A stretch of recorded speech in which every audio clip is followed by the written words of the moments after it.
Bro, yo, I still want to do that next collab though. Yeah. I Yes. just, bro, I had Yes. so much shit come up. Like, bro, somebody fucking got into my bank account and took my money out of my bank account, and from an ATM, and I still had my debit card in my pocket. How did they manage that? Bro, the lady that I was talking to on the phone, she was like, "Oh, like I don't want to say this is what it was, but there's a lot of Facebook or like a lot of credit card scammers, and they have like some machine to make fake cards and da da da da." And I'm about to go on a trip to Texas, and they swiped my money right before. Luckily, they put it back in my account yesterday, which was a blessing. But they wanted me to like jump through hoops and shit. I'm like, I'm the one who fucking got my money took. What do you mean? Yeah. You want me to fax you a copy of my fucking driver's license? How the fuck you want me to do that? I don't have a fax machine in my crib. Huh. Making them sound like credit card scammers. Like, I need your social security number, sir. Yeah, what the fuck?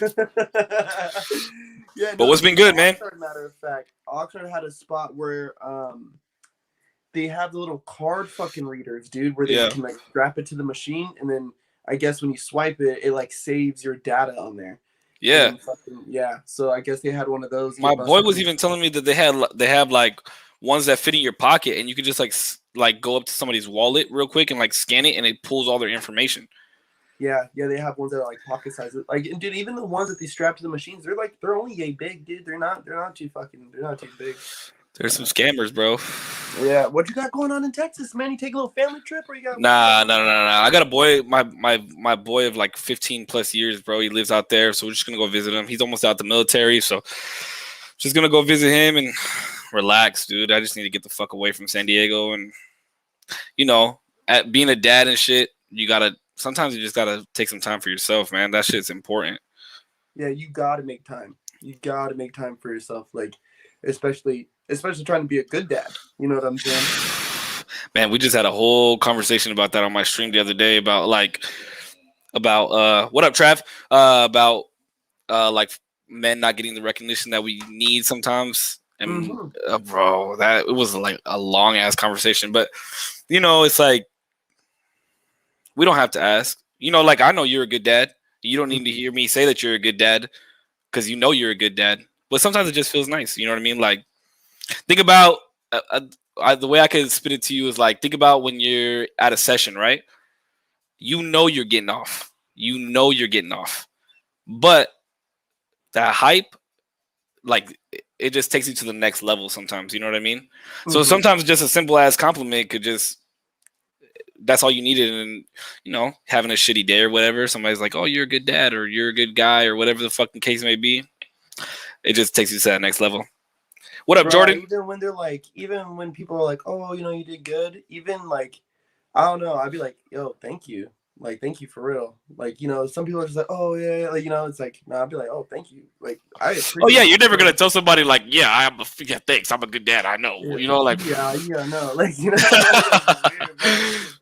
but it's like it does feel good, like, to have somebody just affirm that with you sometimes, because we go long times, like, and I don't know why too, like, for people.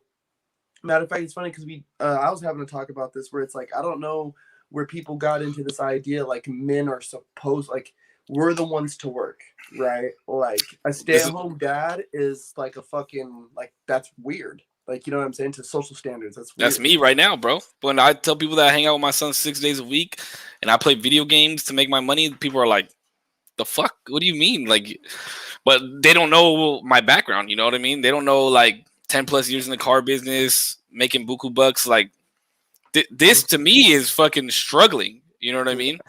But no, we were talking about that the other day too, about how like it was like the men the men role, right? It all came down from like etiquette and like what you're supposed to do as a man, and where the fuck did that come from? You know what I mean? Like, no, well, I mean, but it's not a bad thing because like I feel good doing those things. Like I was just telling this story about how, excuse me, I was with my mom and she wanted me to go in the store to get her something, and I was walking in. There was this older lady, and I opened the door for her, and she said to me, "Your mother raised you right." Yeah. So Here was the two things that came from that comment that I made was, one, why did the lady automatically think that my mother taught me that? And two, when did those standards start going away? You know what I mean? Like, because to me, yeah, that's what I'm supposed to do. That's how I'm teaching my son to be. But when did those standards start going away? And do people not live like that anymore? Because I think it's proper to open the door for anybody, you know, like whether it's a man or a woman, because that's just manners. I think it's also a part of that whole chivalry's dead, and I think that's also a chivalrous act.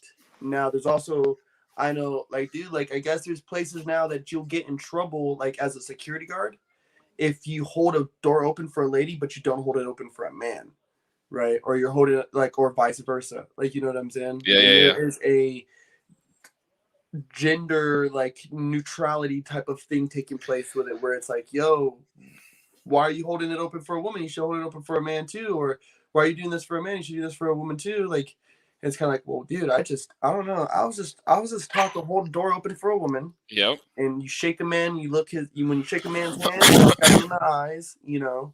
Yeah. And like simple, like certain etiquettes. Yeah. And I don't know where, because now, you know, guys are doing business deals and like dapping each other up, like, you know, bro, not like shaking hands. Bro, I just came from the barber right now, and yeah, I get his COVID restrictions or anything, but I was like, you know, my barber's name is Joe. I was like, Joe, you hook me up every time, bro, and I like went to shake his hand, but he went like this. I mean, it might be COVID restrictions, but I was like, nah, like I'm gonna fucking shake your hand. You know what I mean? Yeah. But I mean, like that's the shaking the hand thing is huge to me, bro. Especially like when I would have people come into my office, or like, or I would interview somebody or anything like that. A lot of my shit was based off of how the fuck they shook my hand.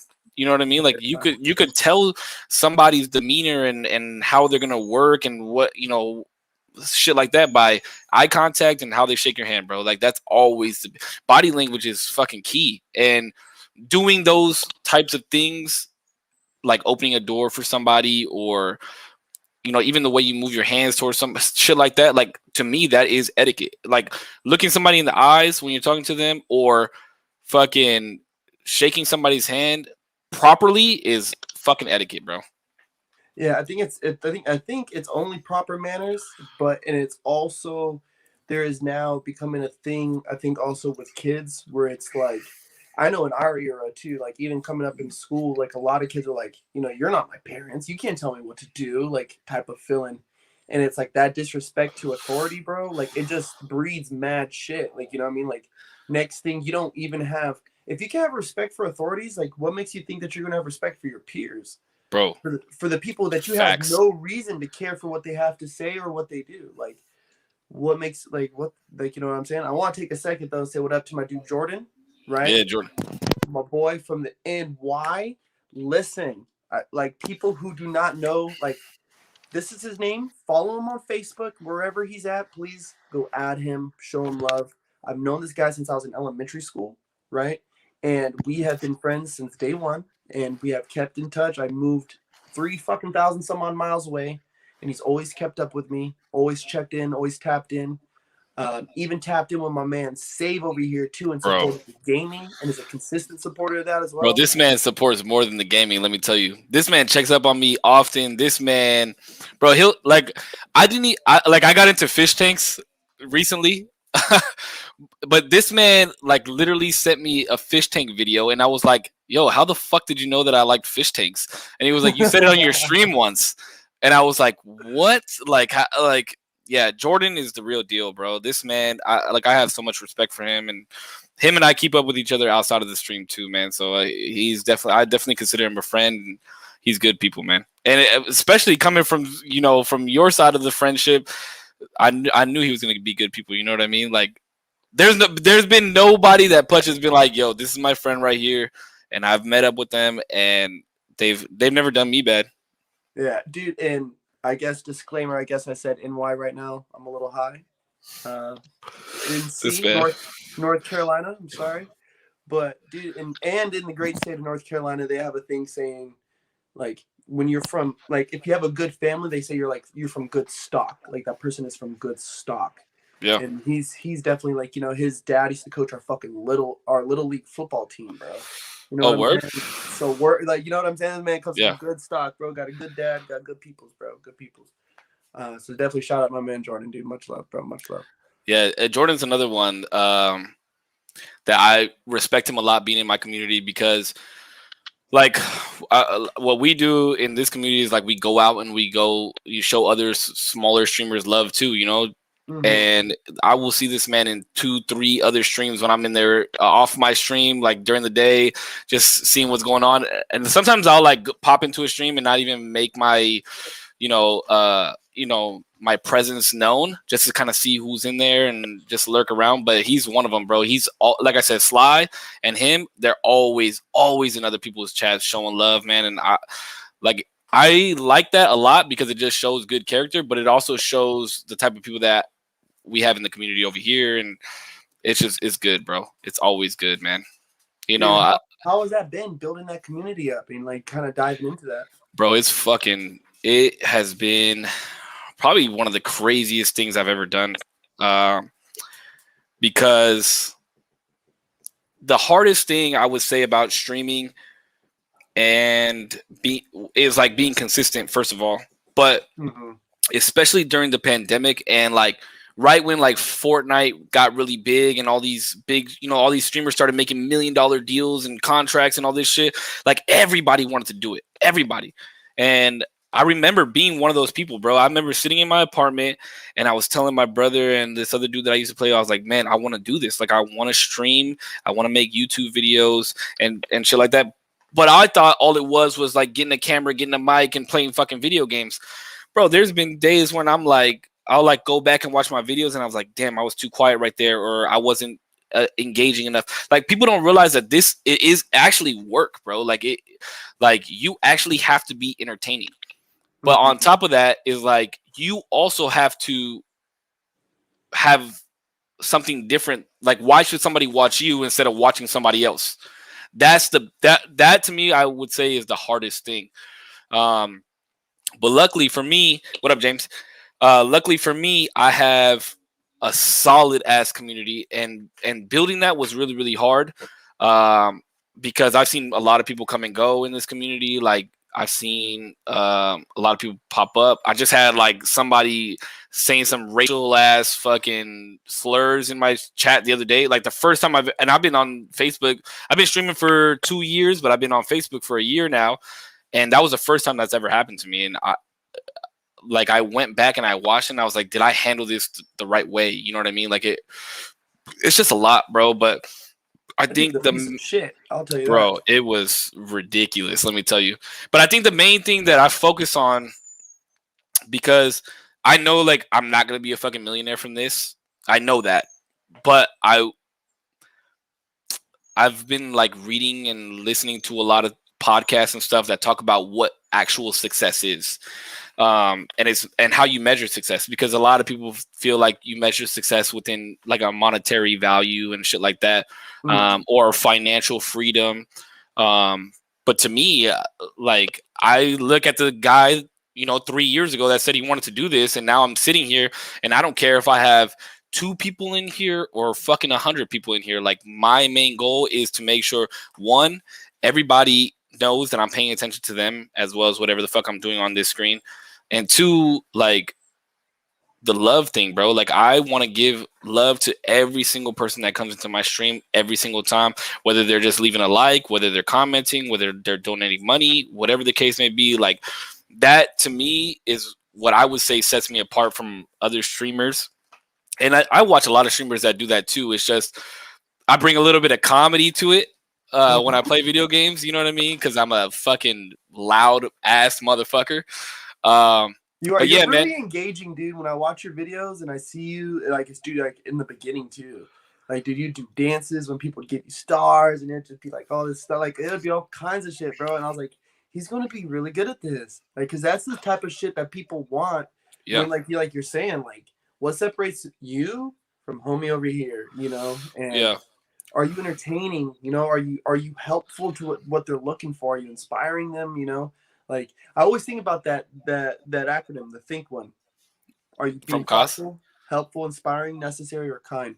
Bro, that people that don't like people that don't know that acronym should learn it and should live by it, because it that is helpful in any sense. You know what I mean? Like, even if you're going through the hardest shit that you've ever gone through in your life, what do? You have to think about your next move.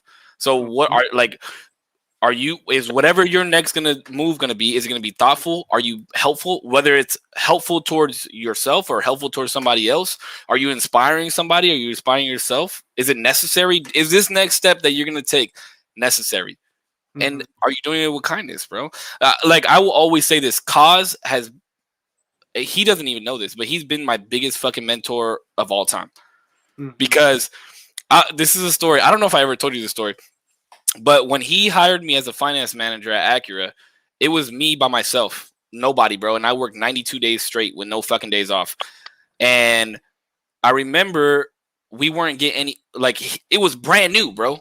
3 months in, we weren't getting any money back from the bank.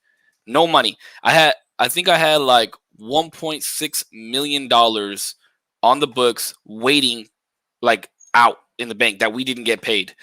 And I was fucking freaking out. The first time I've ever done this, I got over $1 million waiting that the dealership hasn't got paid yet. What am I doing?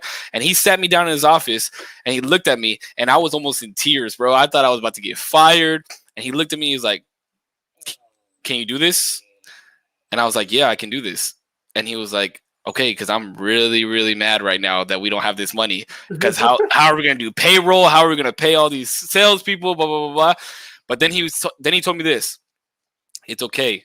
Nobody's dead. Nobody's bleeding, and we can figure it out." And ever since that day, I was like, bro, the whole life of everybody in this dealership, all their paychecks and all this shit is sitting on my shoulders, and all you have to say to me is nobody's dead and nobody's bleeding. We're gonna get it figured out. Like, and I'm fucking what? I was like 22 years old, like 23 years old, bro. And then, like, just listening to him riding on the beach and just like, he was just a loving person and he talked to everybody with love. And learning that from him, bro, I've lived my life that way ever since I met him. And I'm very grateful because the world needs that. You know what I mean? The world needs fucking love. The world needs good people. And you can't sit around and wait for the good people to come to you. You got to be that fucking good person. But the thing is, hold on, let me read all these likes real quick. Yo, Bobby with the like, Chris with the like, Dirty Joe Game with the like, Genevieve with the like. Thank you guys for the raid. Cherry, thank you so much for the raid. I appreciate it. What up, James? Just real quick for everybody that just tuned in. Normally we would be playing video games right now, but this man right here means a lot to me. This is his podcast. This is Corpse. This is my boy right here. So check him out. Check out KORPSxCollection. This man has been grinding, working hard, and I appreciate him for having me on his podcast today. So if you guys don't mind sticking around and listening, that'd be great. If you guys are going to watch some people play Warzone, that's fine too. But I just want to let you guys know what's going on. But Cherry, thank you for the raid. I appreciate that. Dude, speaking of which, though, like, I mean, being like, see, that's where I remember. That's what's crazy, where people kind of get to hop in on this, but then I can kind of like really touch on it, bro. Like, you really did work a lot, bro. I worked a lot. Like, I remember working at the fucking car dealership, dude. And I mean, just rewind the fucking clock back, 6 years, and it's like, did I really see us being dads by 30? Like, did I see that? I didn't really see it. You know what I mean? But bro, here we go. And did I see you gaming? No, I did not, because you were making a lot of fucking money where you were at, and so people understand what you're doing, right? This man, he's given up a lot to have that financial stability like that, and to step out onto something like that's crazy, bro. Like, you know what I mean? And I'm really thankful. I'm really thankful for you, dude, because watching you do this makes me be like, fuck. I see you stream. I'm like, damn, dude, I need to record a podcast. Like, because if he's streaming right now, like, what am I doing? Yeah. That's why I did that too, bro. I'll drop in, comment, share it, and it's like, all right, I need to go do something now. Bro, thank you, bro. I appreciate that. That means a lot. And I was the same way, and at first I was putting in crazy hours, man. I was like streaming for 6 to 8 hours a day, But I realized that that's not how I want to do it. And like I said, back to like what success means to other people. Like me, me being successful, what it means to me. Like right now, I feel successful. Like once I hit 1,000 followers, I'll feel even more successful because that's the goal right now. But bro, I get to see my son 6 days a week. I get to come home to my house and sit in this game room and fucking put on this camera and just fucking play video games. And I have a great community that comes in and watches and shows love. I mean, people are dropping stars, people are rating, people are commenting, and like people are sitting here listening. Never in my life did I think that people will want to listen to me. Mm-hmm. So that alone to me is successful, because I remember being 18, like from the time I was 18 to the time I was like 23 or 24, I always said, I want to be a motivational speaker. When I was at the dealership, man, training people was my shit. I love training people because it was me being able to give a piece of knowledge to somebody that they didn't know how to use, and then them being able to use it however the fuck they wanted to. And that to me is artistic as fuck and it's beautiful. So I was like, I want to be a fucking motivational speaker. But the issue was I had no success story. At that time, I thought I had no success story. You know, I was just some punk ass Mexican kid that grew up in El Cajon, washed dishes for a fucking living. And then I fucking, wound up making 6 figures in the car business and worked my way. But when I tell that to other people, they're like, what do you mean? That is fucking success. Like, you were successful. You washed dishes and then you were making 6 figures and you were a fucking finance manager by the age of 23. Like, that's successful. And then I'm like, to me, that's not. I wasn't happy. I was working fucking full time. I never got to see my friends. I never got to see my family. Think about it. When we would go to sessions, there was times that we would have to wait till like 11:30 at night because I was still at work finishing up a deal. And then you would pick me up and we would drive to LA. Yeah. You know, like that. I wasn't happy. Like I was happy because I had money, but then I realized, especially after I had my son, I never got to see him. By the time I got home, he was sleeping. And then I was okay with missing his birthday party because I had to go in and work. Like, no, now I get to see the little dude 6 days a week and I get to come home, put a camera on and play video games and people want to watch. People genuinely, like, bro, I've had people that put me up on their TVs and their kids watch me. I have people whose wives fucking know who I am. I have people that listen to me while they're at work and don't even watch the game. They just listen because they think that the shit that we talk about is fun. Like, that to me, like, I am successful. I'm happy. Like, I'm genuinely a happy person right now because of that, because I'm doing what I want to do. I get to see my fucking beautiful son 6 days a fucking week and take a day off for myself.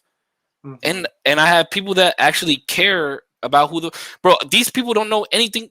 All they see is this part of me and only know about what I put on the internet. But there's people that reach out to me and talk to me like through Messenger or whatever, and they're like, yo, are you gonna stream tonight? Or yo, this, or yo, that, yo, this. Like, that to me, I am successful, bro. I can't put it any other way. Like, if I stay at 830 followers for another year, I'm not going to stop doing this, because there's those handful of people that still want to be here watching. And that's what matters to me. I mean, think about it like this. Think about your merch, right? If only Crumpers wore your clothes, you'd be okay with that, right? Yeah. I mean, granted, we want more, right? Like that's why I was, when you and I did that shirt together, I was like, okay, I could make a shirt by myself and sell it and people would know about it. But it was like, okay, wait, I got a boy who's already successful in this. I got a boy whose artist is fucking amazing because he did a fucking great. I mean, I wouldn't have it tattooed if I didn't love it.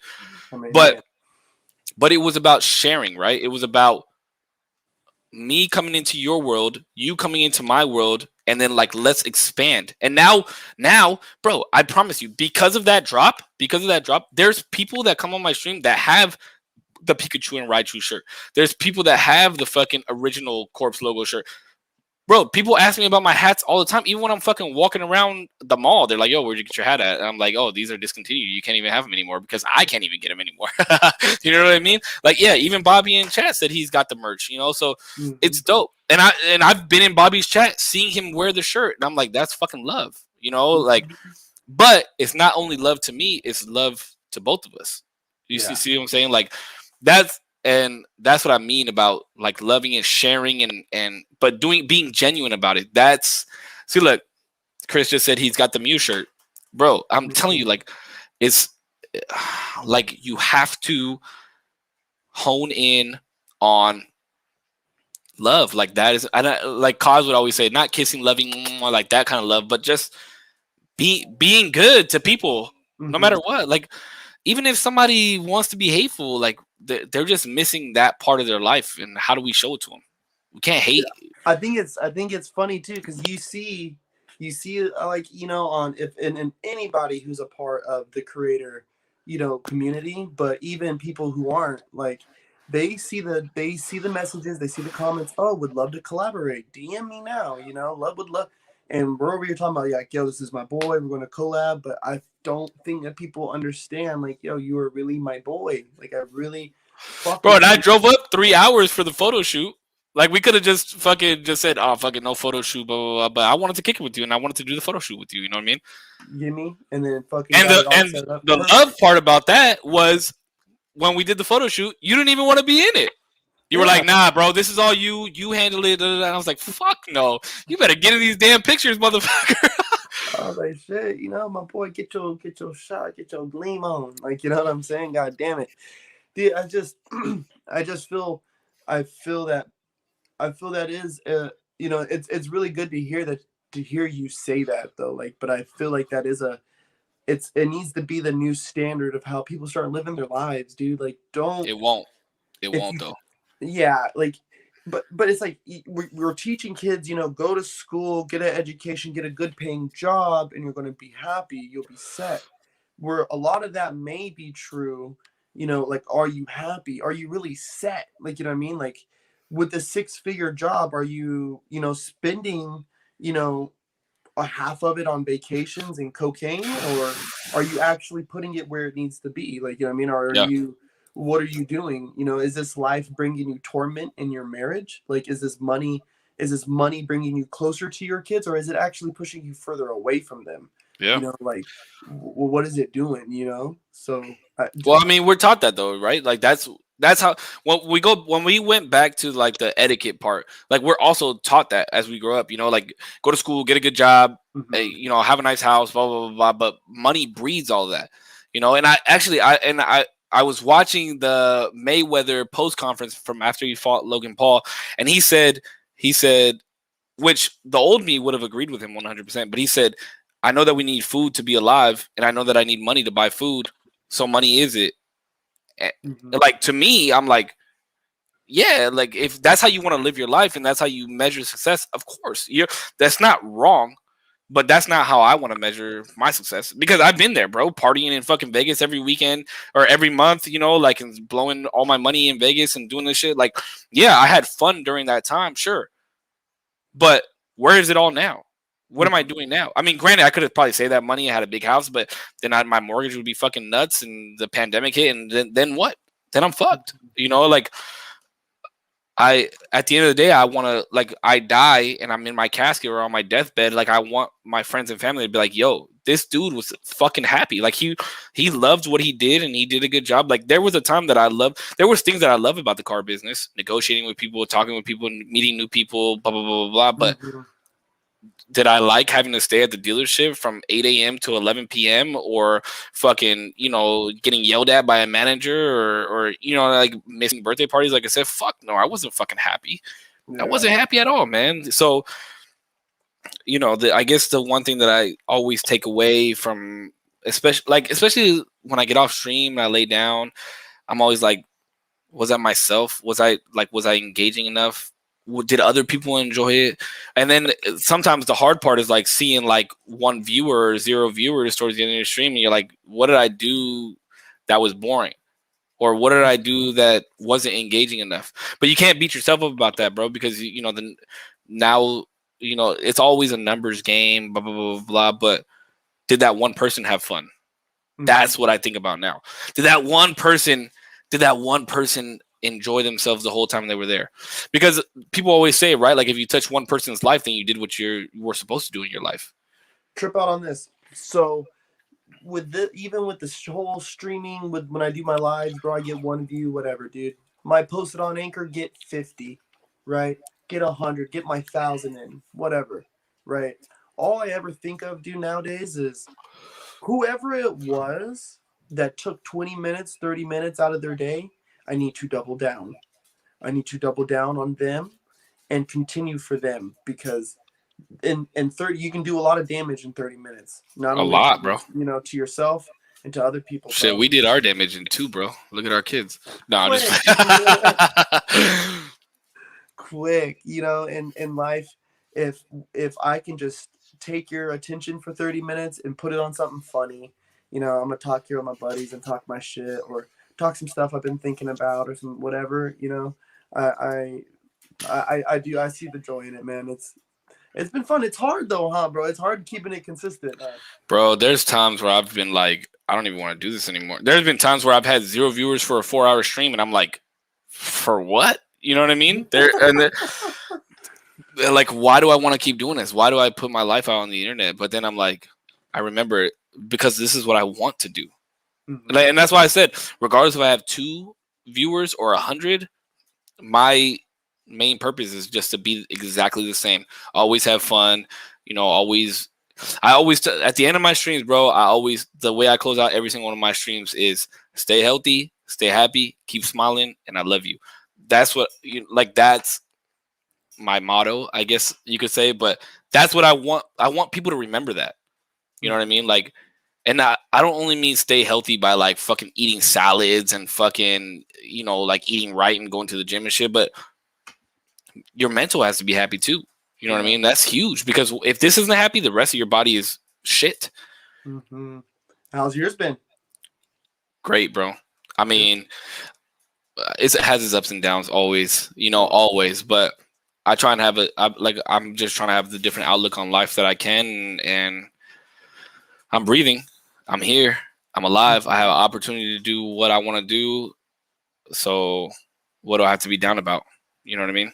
I think definitely during a lot of COVID, right? I feel like a lot of us definitely a lot of people had struggles with mental health, and was like, holy shit. And I think especially for like, me and you, I can kind of relate, where it's like, you kind of put your life in perspective. Like, dude, what am I doing right now? Like, I want to be able to see my son. This world is locked down. And if this is Armageddon, dude, I want to see my son. Yeah. I want to be around him as much as I can.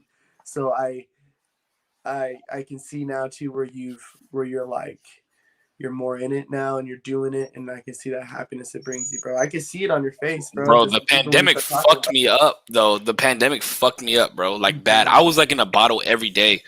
Every day I was down in a bottle of Hennessy just so I could sleep, because you got to realize I've been working since I was 15 years old. Now I'm 29 and I don't have a fucking job. Like, what the fuck am I supposed to do? And bro, it was the hardest thing I've ever had to do in my life. And I just felt like I felt worthless. Mm-hmm. But I think it was, the people that I had behind. I mean, like, because I even had buddies that were like, what do you mean? You want to stream and play video games? Like, you're not going to fucking make any money. Like, people aren't going to fucking watch. And I'm like, well, it's what I want to do. You know what I mean? And I think there was a lot of people at first that didn't like, that were like, okay, yeah, do this if that's what you want to do. But I think in the back of their heads, they were like, it's going to last like a couple months, blah, blah, blah, blah. You know what I mean? But yeah, it was hard, man. And I honestly think that, there was a couple of people behind me that were helping me out, like, and like, yo, you need to snap the fuck out of this shit.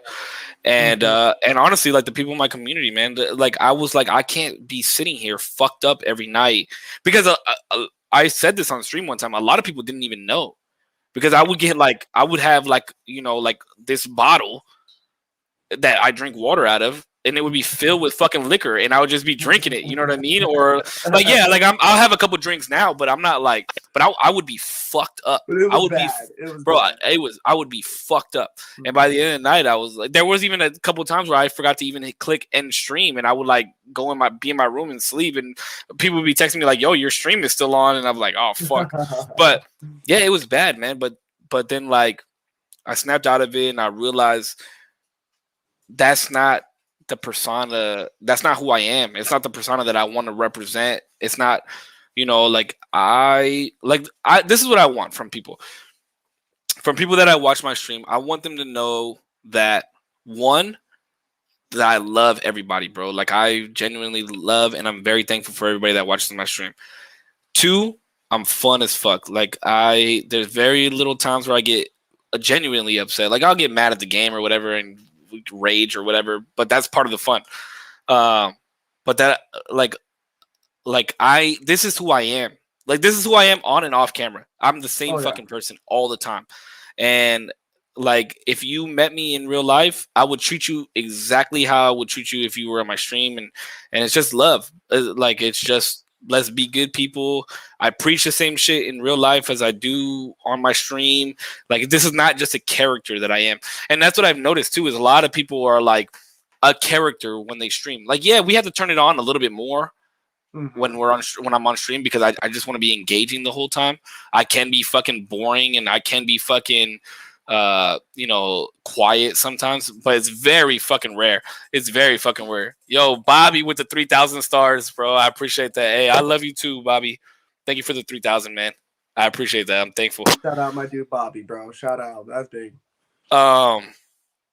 But yeah, I just genuinely want people to know that I love them, and I'm very thankful for everybody that's been here. I mean, when we hit 800 followers, it was like everybody, like people could just tell that I was having a good time, and I could tell that they were having a good time, and that was fun. And 800 followers doesn't seem like a lot, because it's a lot. It is a lot, but it's a lot. Like not compared to other people. But let's not compare to other people. Let's show what we have. And I've had people tell me that we have the best community on Facebook, which I genuinely believe. Like I love every single person that comes in here and shows their face. Even the people that don't show their face, bro. I know that there's people that lurk and just watch and don't say shit. And I'm thankful for them too. Like anybody that just watches me on here, like I just love them. I'm thankful for them. And that's what I want people to take away. Like, this is who I am, and I love you. Like, I thank you for being here. Thank you for being you and genuinely being here. It's hard, man. It is hard though, bro. Like keeping that balance. When you had 0 followers. I remember when you had 0 followers. So I will never forget that for all of my days, right? And the million that somebody else might have, all that shows is opportunity. It's like, oh, they have 1 million. That's fucking cool. Well, my 800 to get to 1 million one day. Then you know what I mean. And like I said, even if I don't hit 1 million, I don't care, dude. I want these people, like, I want people to be like, yo, did you watch Save stream last night? Yo, I was watching this streamer stream last night and they did this, or they said this, and they were having fun doing this. And like, that's what I want. Mm-hmm. That's what I want. And I don't care if I have 830 followers for another year, I got the fucking strongest 830 followers. I'll tell you that much, bro. These motherfuckers show out. Bro, there's been times where I just fucking start the stream and these motherfuckers are donating crazy ass amount of stars because they want me to take the buttons off of my shirt or, do funny shit, bro. It's like, I just have fun, man. I just have fucking fun. But it's crazy because I went back. So the other night I came home, my power was off. Mm-hmm. And I didn't have anything to do. So I just went through all the video clips that I had in my photo library. And I went back far enough to where when I had first started streaming on Twitch. And because originally I started on Mixer on my Xbox with no face cam. Like I was just streaming. And then when I moved into my house, I started streaming on Twitch. And bro, I had an external microphone that had fucking static. It was like it sounded fucking terrible. It sounded like somebody was trying to call me off of a Pacific Bell fucking landline. Like it was bad. It was fucking bad, bro. And I had no light. I had no it just looked bad. But I went from that to to where I'm at now. Like a PC strong enough to fucking play video games, my own art in the back and lighting a good external mic, I went from that to this. So if I could do that in a year and a half's time, where am I going to be at a year and a half from now? You know what I mean? Like, I'm gonna be fucking coming down off a flying chair and be like, "What's up, mother?" You know, like,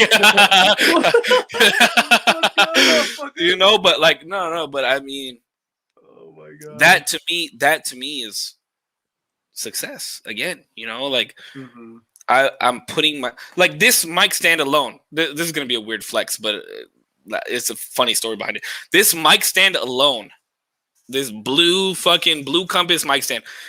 This shit was on back order for 2 months and it cost me $180. And I was like, I need that fucking mic stand. I need that shit because it's like fucking state of the art and the best fucking mic stand you could possibly get. And it fits the mic that I want.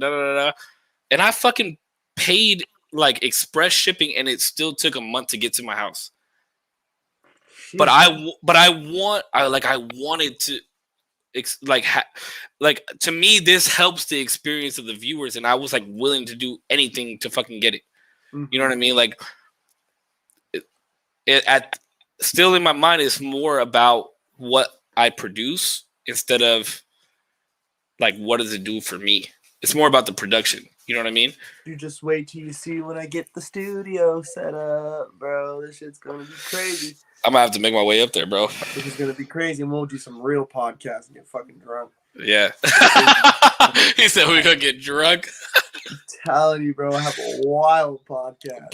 Punch knows I don't smoke, so that's why he said we're gonna get drunk. Oh yeah, for sure. And you know I don't really drink like that, but hey, I know I probably drank with you like twice, maybe twice. Like drank. Like guys, if you this is how Punch, like this is how far back Punch and I go.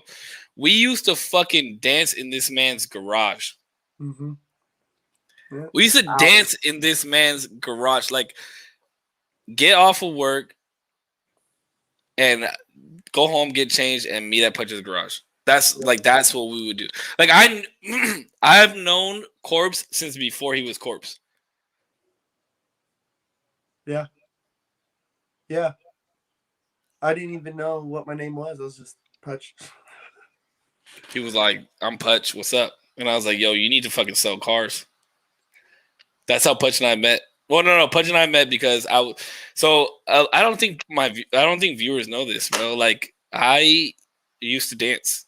I mean, I still dance a little bit, you know, but so I was looking for dancers in the area that I lived in, and somebody told me to hit up Putch, and I messaged him on Facebook, and then we met up at a Little Caesars parking lot, and we drove to LA. Yep. And that's how I met him. Yep. I was getting gas at the Chevron right there off of Gonzales and Rose. And I lived right down the street from there, literally a block away. Shout out 805. You know what I'm saying? But yeah, that's how we met. And we would travel. This guy and I would travel an hour and a half to LA every fucking Wednesday to go dance and watch dancers. And then him and I created a relationship, and I got him a job working at the car dealership because I was like, this guy's a good guy and he needs to make more money. And now we have a shirt together and we're sitting on a podcast. Yeah. Life is fucking nuts. Shows, huh? Bro, life is fucking nuts, let me tell you. Bro.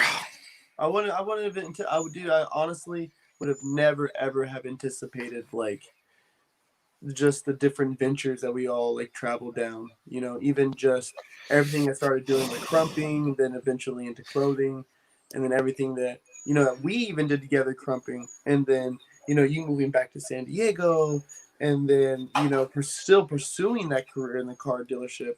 And the fact that you dance in the same family as one of the best crumpers on this earth. Who the fuck would have anticipated that, bro? I definitely didn't. I'll tell you that much. But once he started going that route, I was like, oh yeah, he's gonna be a beast. And lo and behold, this motherfucker is, bro. You're like, it's so crazy to me because I know you, and I just remember like I know that I could just call you or text you and we could just hang out. But the fact that there's people overseas that know who the fuck you are and watch you dance and watch your battles and shit like that shit is fucking crazy to me. Yeah. That shit, bro. There is so there's people that are like, I'm like, oh yeah, like I used to go to sessions with Concrete. Like I danced with him. I met Eyes before. Like I know LT. Like I know them. Like I've danced with them. I danced with Ruin. I've had Ruin gave me some of his chicken wings one time. You know what I mean? Like like I remember going to sessions with these guys. Oh, Dread. Like I used to be in his fucking family. Like people are like, nah. And I'm like, oh really? Okay, let me pull up footage of me at the 818. Let me put a footage of me in Concrete clowning on people because Dread's fucking killing them off. Let me, you know what I mean? Like I I haven't seen a Sherwin in probably like 4 years, and I guarantee you I could see him at a session or whatever, and he would remember exactly who I am. And that man meets fucking everybody. Yeah. You know what I mean? Like that's the crazy part is that I remember being in fucking 10th grade, 9th, 10th grade, and watching these guys fucking dance. And just thinking it was the most incredible thing, and going to a fucking session with you and fucking meeting everybody, and that was like, I was starstruck. And these guys are regular ass fucking guys that just want to dance, you know, like that. That was like a very humbling too. You know what I mean? Like, especially like meeting Chaz.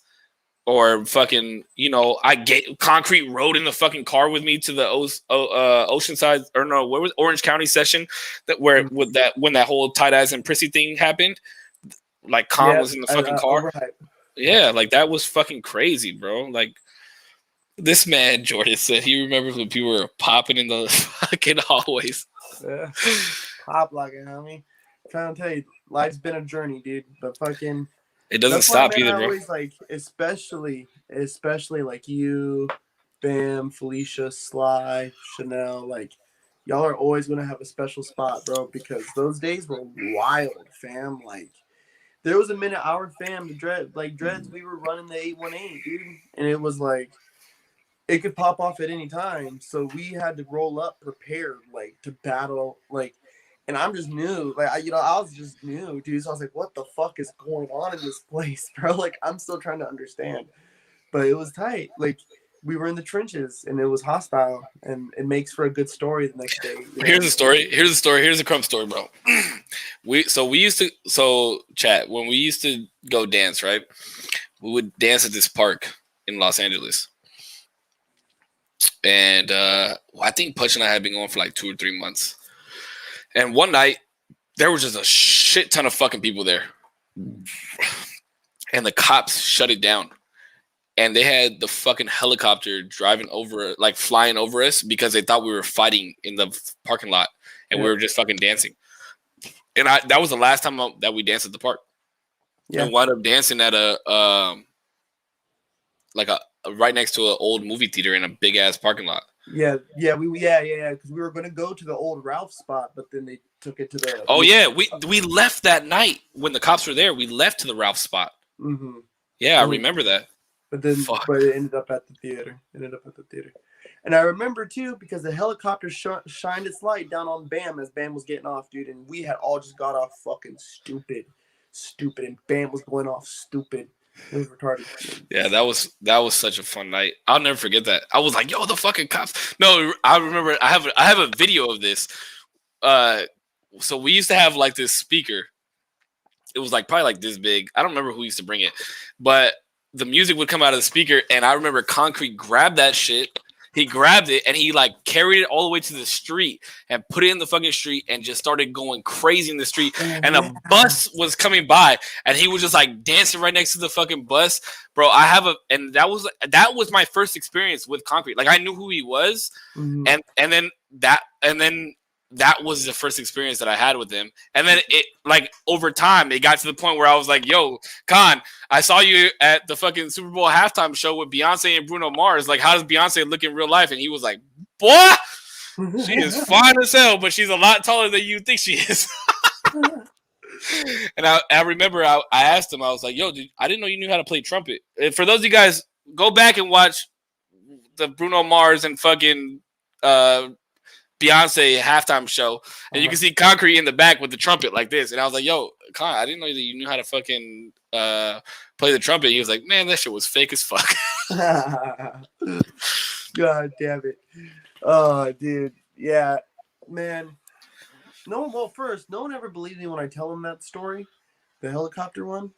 And then two, I just think it's so crazy, bro, that we were like, I'm not only, I feel very privileged to have been around all you guys, right? The Sherwins, the LTs, all the way to you, dude, Sly, everybody, bro, all the homies. Like, so privileged to be amongst y'all, bro. But some of the memories we got to make, dude, some of the shit we got to witness, the battles, historic battles, bro. I remember when Farside became an Eyes. Yeah. When he fucking battled Ruin, remember that shit? Yeah. Bro, there's one part that I'll never forget of that battle. And I like the footage is fucking nuts. There's one part where Ruin is going off. And I swear it was directed to me. It might have been directed to Concrete because he was standing right next to me, but he was like going off and somebody was like, whoa, like made a crazy ass sound. And he was like, that's crazy, right? Watch this. And he just kept going off. And I was like, what the fuck is going on? Bro, man, I wish people understood Crump more. Like, and I wish people, I would always tell people this. You have never experienced like what energy, like real, raw, good and bad energy feels like until you've gone to a Crump session. Like a genuine, real, like a battle is about to happen or just people getting off. Like, you'll never feel what energy feels like because that right there is like, not only do you get the energy from the person that's dancing, but you get and whoever's dancing, he or she gets the energy back from who's watching. You know what I mean? And that's it goes back to what I was saying earlier about the hype at a session. It's like, you're getting off, but as soon as you start getting that hype, like something overcomes you and like you black out and you don't even know what the fuck you're doing anymore. You know what I mean? Like something takes over you. It's fucking nuts, bro. It's fucking nuts. I always think of it like that the circle, dude, is like a black hole almost, bro. And all the energy is just getting condensed into one spot. Like, you know what I'm saying? One little focal point. And that focal point's me. All this energy right now, it's coming right here where I'm at, and I'm going to throw it out. Boom, boom, boom. And it's just, yeah, like, dude, yeah, you got to be at a session to understand what intensity feels like. Like, you want to know what a tense room feels like? Go to a Crump session, dude. And it's just, it can be happy intense, but you just feel the electric in the air. You feel it when you walk up and you hear it in everybody's cheers. You see it in this person's movement. You hear it in their reactions, or you see them walk off and the way people are like patting them on the back and stuff. It's like, you see it. It's like, oh no, like it's crazy right now. Like everyone's going crazy, obviously. Yeah. Like, oh shit, I don't know. Like, and then that if you're next to dance, you better fucking come with it because if not, you about to get eaten up alive. Mm-hmm. You're about to get eaten up alive, bro. Mm-hmm. Dude, my thing is, and like what I always encourage, like I feel like especially here in the 805, a lot of people really wait to kind of be pushed into the session, right? And it's kind of like, nah, fam. Like I know it might seem way up there, but dude, you can go there. Like you can get there. Like somebody just took there. You can get there. Just trust it. Just ride that wave, dude. Like trust that. And I don't know. I feel like if people could like kind of figure some of those type of situations out, bro, they could do a lot more just in life, bro. They wouldn't be scared to take these big risks. You know what I'm saying? They wouldn't be scared to start a stream or to start a fucking podcast. You know what I'm saying? And it's like I go through those experiences every time I dance. Every time I dance, I gotta say, I'm like, well, it's all or nothing. Like, oh shit. I hear that shit, bro. Like you said, but it's you gotta put it into whatever you're doing. If you want to be a fucking garbage man, fucking put your all into that shit, bro. All or nothing. Man, life is a trip, bro.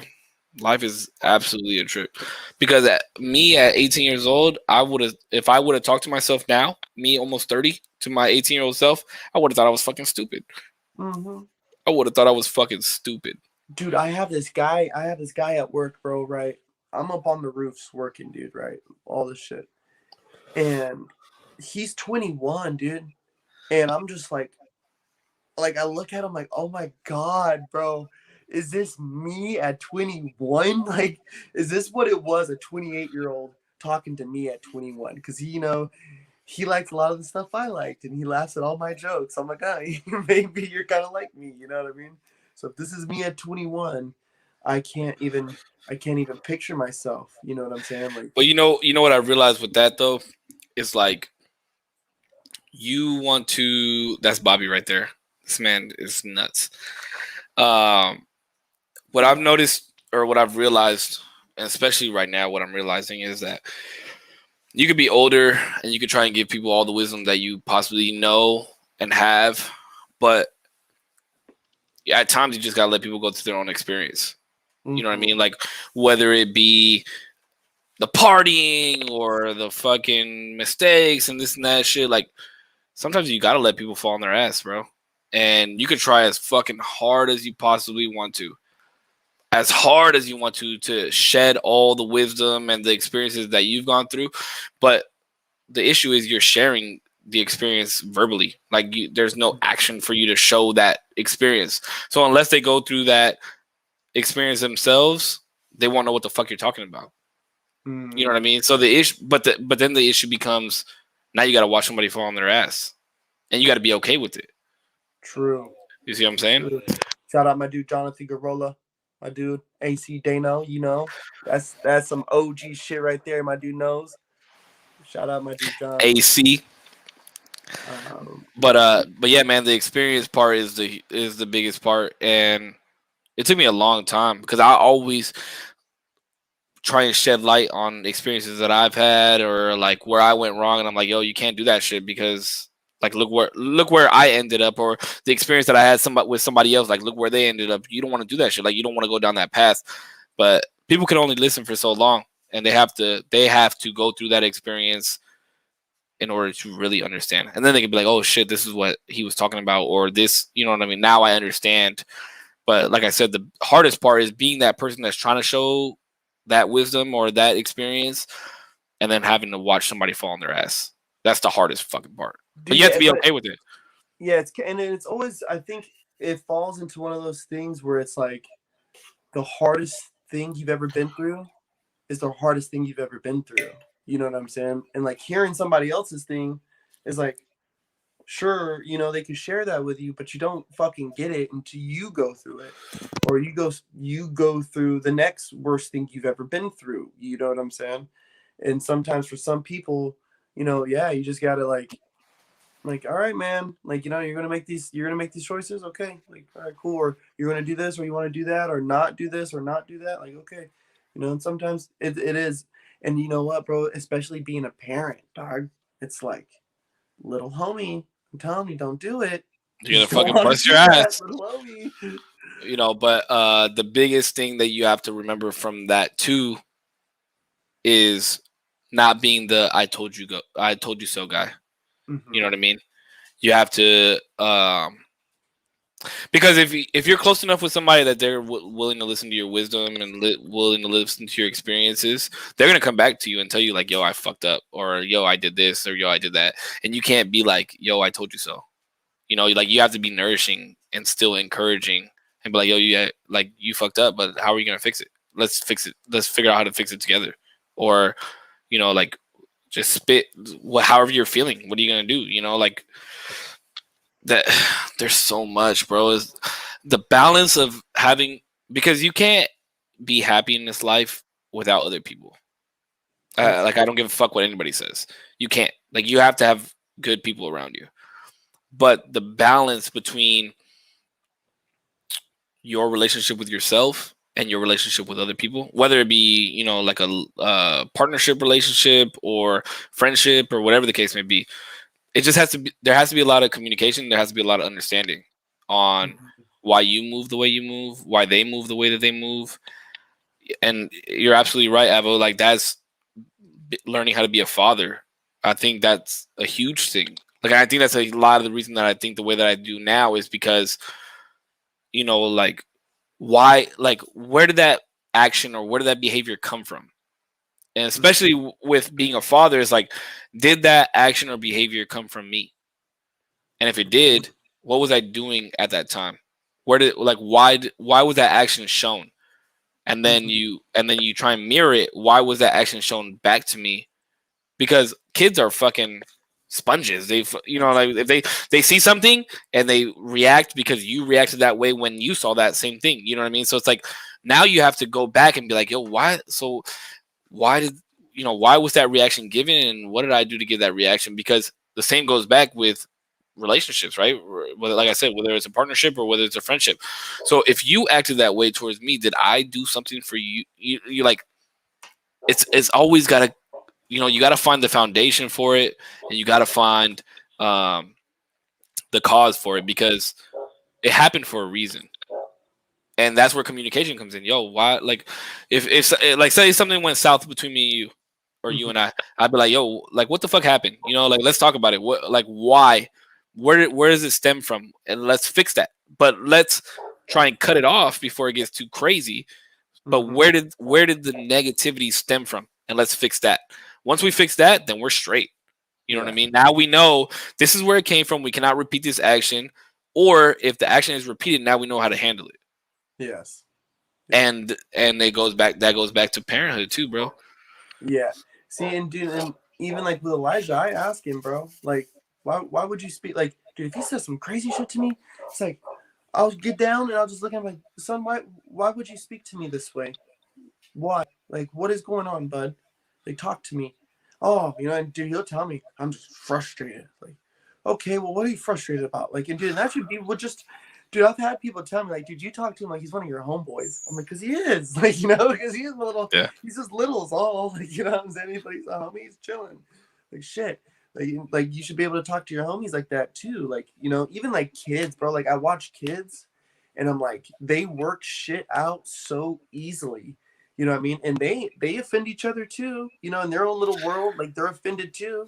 So it's like, well, us as men, like, yeah, okay, you may have offended me by something, like, so why can't we still have that type of communication level where it's like, okay, like, well, let's talk about it then. Like, you know what I mean? Like, well, what's up? Like, what's eating your grape, dog? Like, what you tripping on? Well, the biggest thing about that, my bad, I didn't mean to cut you off. Go ahead.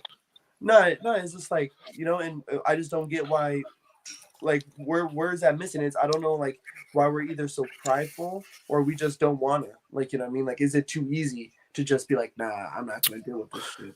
Well, I read something today, and it was kind of dope, where we create realities, like, we create and make things reality, right? Like, I remember a while back, I was watching this podcast, and this gentleman was talking about fear. And this, I'll tie it all together here in a second. But he was talking about fear and how we fear things because we've never experienced them. Everything that we fear, things that we fear, we've never experienced, and we create our own fears in our head. Like, think about it. If you're scared of skydiving, if you're genuinely scared of skydiving, you've probably never skydived before in your life, and you're creating all these events that could happen or will happen or whatever the case may be in your head because you go skydiving. But until you go skydiving, you won't know if you're genuinely scared of it or not because you created that own fear in your head. So when it comes to issues, the issue might not even be a fucking issue. It's just the way that you perceived it and you made it reality. You know what I mean? So, like, I could say something about, like, yo, this is simple and stupid, but I could be like, yo, Putch, like, I don't like your nose ring.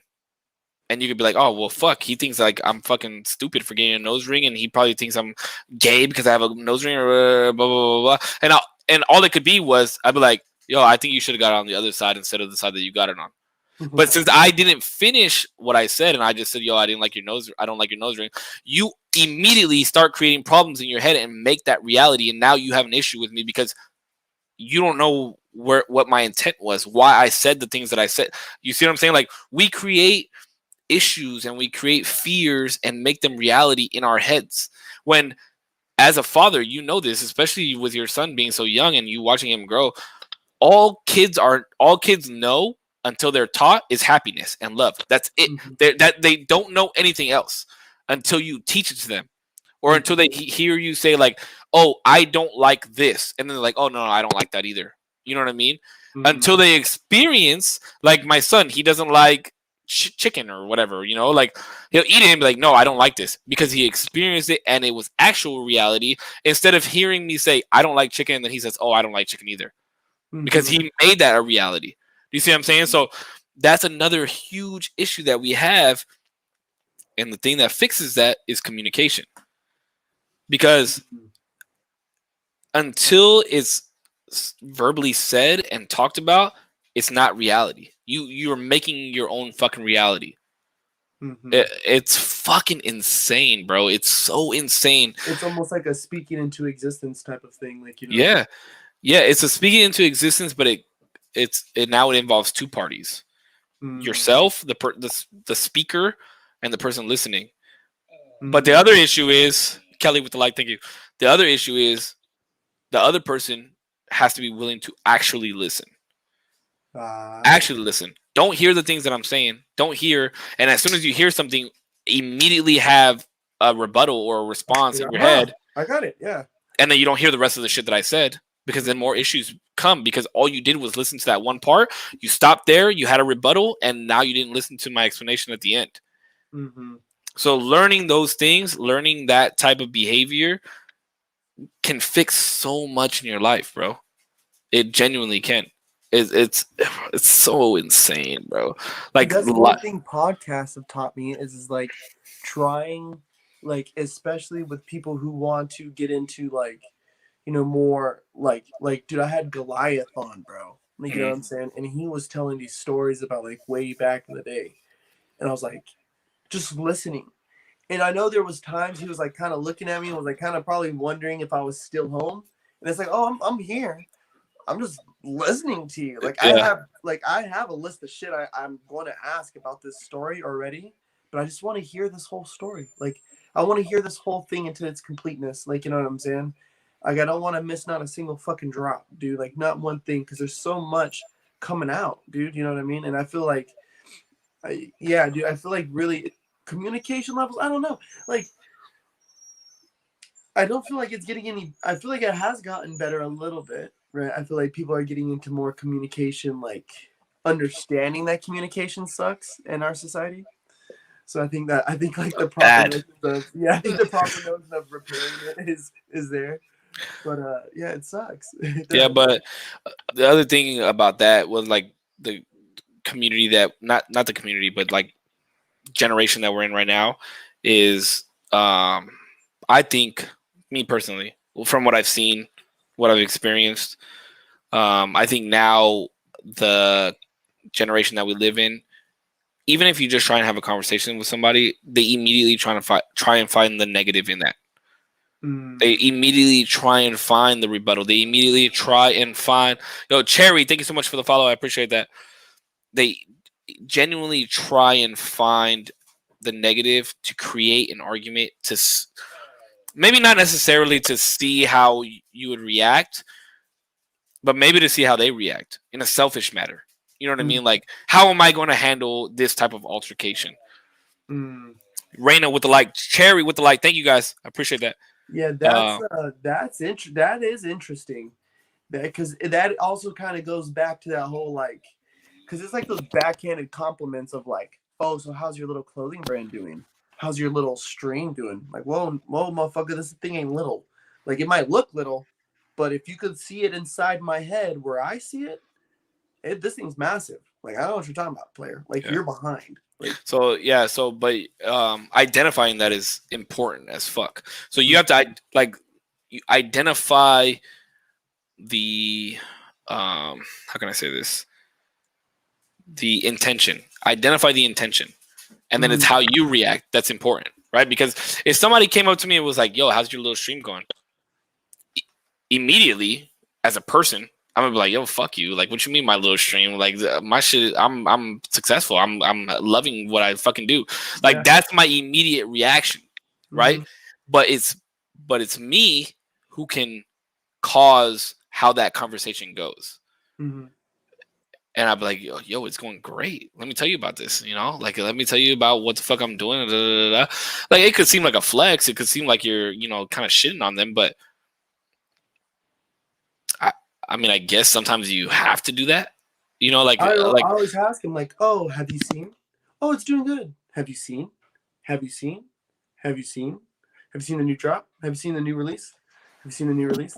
Have you seen this? Did you see that? Did you see where we're at? Oh, But you have to do it from, you still have to do it from a humbling and loving like place. You can't just be like, yo, I'm about to shit on you, because we could easily do that, right? I could easily shit on people that are like, yo, how's your little stream? Oh, great. Look at all these fucking people that are in here commenting and fucking donating stars and leaving likes and listening and doing all this shit. Yeah, it's fucking going great, motherfucker. What the fuck are you doing at your fucking lazy ass 9 to 5? I could easily fucking do that. Easily. But I'm like, yo, it's great, man. I got people that love me, that are in my community. Like, I'm playing video games. I love it. I love it. What the fuck's going on with you? You know, like, I'm just a piece of shit, dude. I'm a fucking nobody that fucking streams and people want to fucking be in here. But that's what I mean, right? It's always, is there, for every action there's a reaction. And if you have the responsibility for the reaction, the rest of how that relationship or that conversation is based off of you, and how are you going to handle it. That's what I've been thinking about a lot lately. Because there's times where I'll talk to somebody and get into a fight with them or blah, blah, blah, blah, you know, like shit of that nature. And I'm like, yo, this shit could stop right here with me. And this doesn't need to go on any further. Let's just handle it. And it goes back based off of communication. I enjoy that too. I enjoy being the dead end. Like that, like a situation, like something that could be maybe not even something with me, but I could be the mediator. And it's like, yo, dog, I'm putting a fucking end to this. Like this situation's coming to an end. And I do get a great sense of like, just like I don't even know, like good karma, dude. Like I just feel like that's a very good karmatic credit, dude. You know okay. All right. So I just talked about this the other night. I think I was talking to Trey about this, my boy Trey. Karma is a weird thing, because karma, the way a lot of people view karma, we're getting into some deep shit, bro. The way karma is perceived is, you do good upon somebody, good will come back to you. You do bad upon somebody, bad will come back onto you. And I feel like that is a negative connotation about karma, because if I'm going through a shitty day or a bunch of shit things are happening to me, I'm like, fuck, I'm putting out negative fucking vibes in the world. I'm doing bad things. I'm fucking people are like, oh, I'm doing shitty things. What am I doing shitty in my life? What? And even if you're genuinely not doing bad things in your life, right? Like, I feel like I'm a good person. I feel like I genuinely have everybody's best interest in my life, and I get a bunch of fucking money taken out of my bank account, and I'm like, yo, what the fuck did I do? Who did I fuck over? What bad did I put into the world for this to happen to me? That's why karma has a negative connotation, right? But then on the flip side, you're like going through a shitty day, or all these bad things are happening. You're like, I got to start doing good for other people. But the only reason that you're doing good for other people is because bad things are happening to you. So you're living your life based off of karma, when you should be doing good for unto people no matter what. And that's another thing that I was talking about, is that, bro, the other day I was at the liquor store or the convenience store or whatever, and some dude with a gold chain on and like with his girl was like, yo, do you have $1 that I could bum off you, blah blah blah. And I handed him $5, and I said out loud, I was like, that dude must be down bad for having a gold chain on with his girl and asking people for money. But it's none of my business, and I gave him $5 out of the kindness of my heart, because I don't know what he's going through. Nobody knows what we're going through, right? People only know what we tell them. But I could have been that same fucking guy that takes my fucking phone out, records on Instagram, yo, look at me, I'm giving this dude $5, and I'm being a good fucking person. Does karma affect those people? Does karma affect the people that want to show out and show that they're only doing good for the recognition that they get back? No, it doesn't. It doesn't. So if you're genuinely a good person, and you always do good, always, no matter what, even if somebody's doing bad unto you, you do good, then I believe that's where karma comes from. And I don't believe karma is a negative thing. Like, I don't believe you do bad to somebody, negative comes back to you. That, me genuinely, I don't believe that. I believe karma is like in the same sense of like, if you don't sin, you go to heaven type of aspect. But I believe that you should always be good no matter what. Like, I don't believe that you should be good because karma is gonna be good back to you, or karma, like, bad things are happening, so you have to start doing good. Because once those things start doing good, then you forget about karma, and then you're like, fuck it, and then you go do something else, and then bad things start to happen to you again. You know what I mean? Like, you should be good no matter what. Like, you should genuinely love people and show love no matter what. For sure. Like, I think of it like I have a. Hey, your mic is up. I think your mic is up, Brody. Yeah, it went out. I was saying thank you to the chat. I just didn't want to like interrupt while you were saying what. Like, I'm still listening to you, but I just wanted to say thank you. Oh, no, Cherry, thank you. I appreciate that. I appreciate the love. Thank you for the 170. I thank you. Bobby, thank you for bringing Cherry in here. James, thank you for bringing Cherry in here. I appreciate it, Cherry. I'm gonna definitely check out your stream. Thank you. Good night. Have a great night. I hope you had a great stream. All right, go ahead, bro. I just think of like, now how I think of karma is that karma is just it's all these deeds we do in the world, right? And the things that the way that we make people feel, right? The way that we may offend somebody or offend whatever, right? There's no way of escaping bad karma, and there's no way of escaping good karma either, right? So all I try to think of now is, how do I maximize the perpetuation of good karmatic acts? How do I maximize that? And how do I minimize my acts, you know what I'm saying, of bad karmatic value?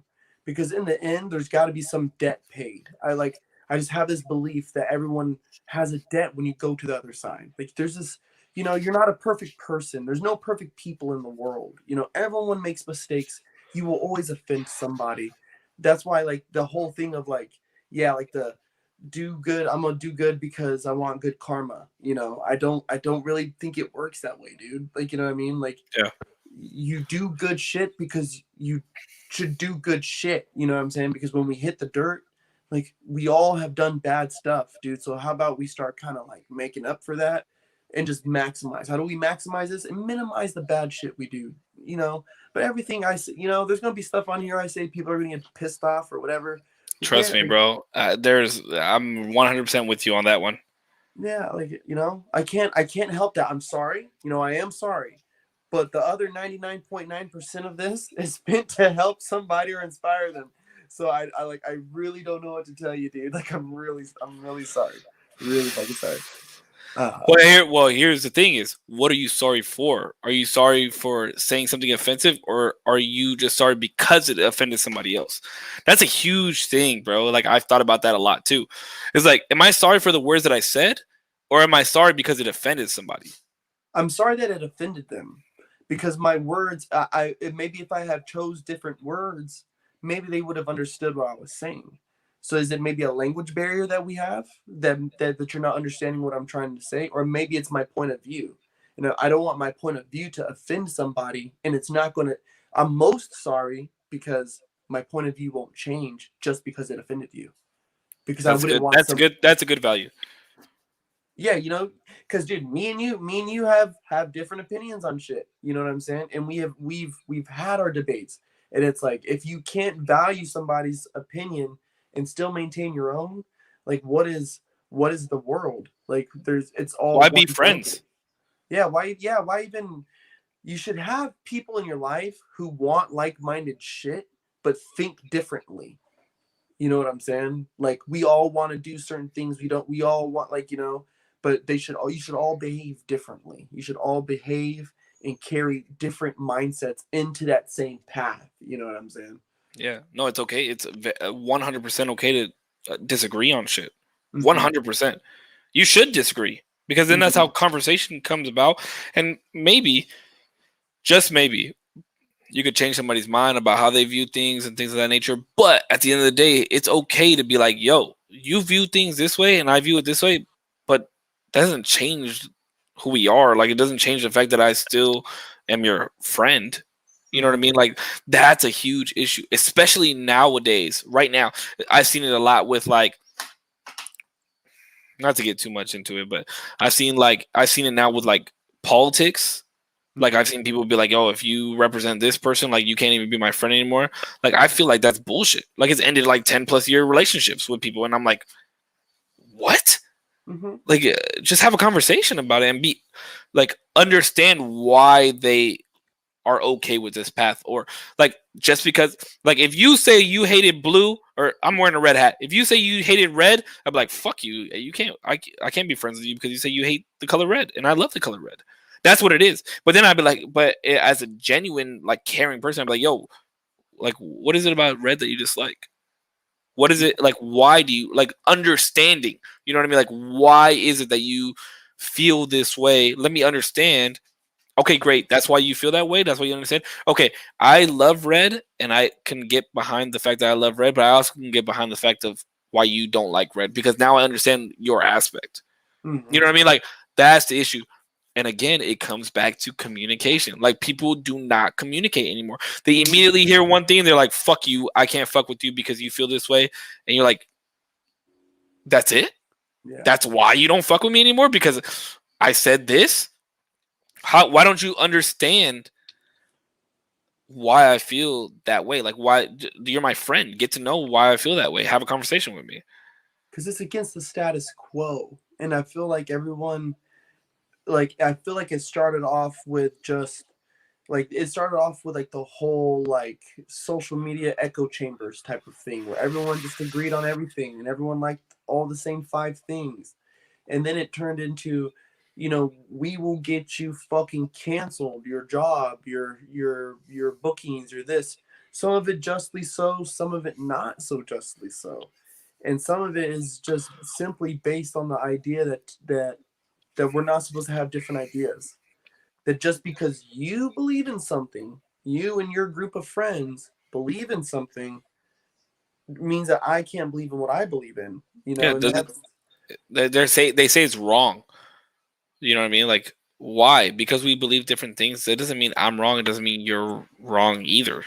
We could both be right. Because, again, we live in our own realities. I have to be buried in my casket by myself at the end of the day. Exactly. And dude, honestly, my thing is this, is 99% of our life, we're not really interacting with people that much. So your political beliefs or your religious beliefs or who you want to have sex with doesn't really affect my life like that. So I really don't care what you do. Just leave me out of it. Well, okay, wait, hold on. I do care what you do because I want you to be happy in that sense. So I do care, but it doesn't concern me. There you go. You see what I'm saying? And that goes back to how you talk to people or what you say.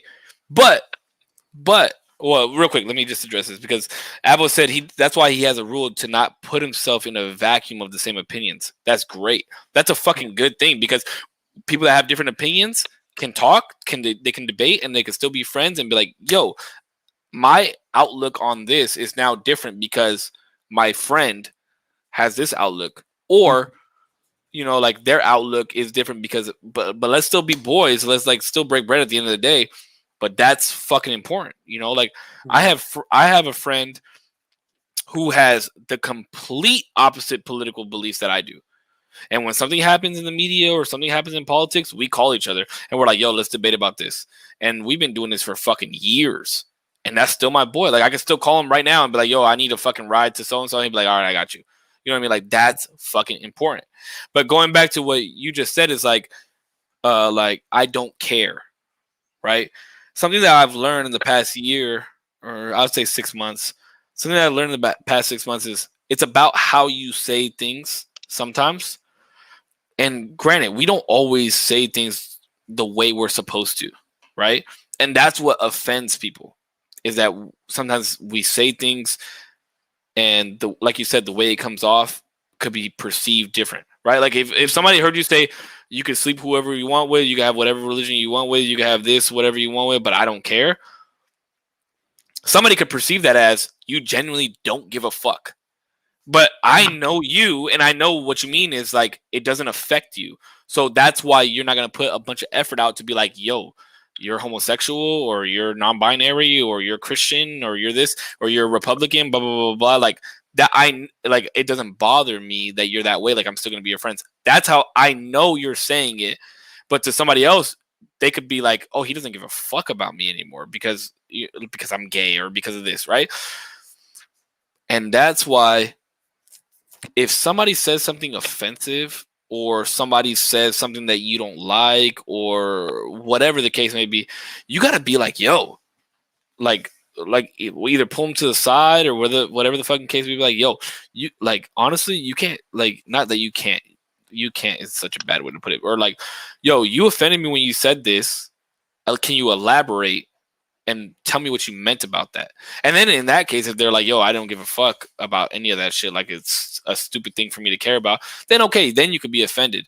But give somebody the chance to be like, yo, this is what I meant by what I said. Or if you're like, like if you're the one doing the offensive, or if you're the one that's offended, be like, yo, what did you mean when you said that?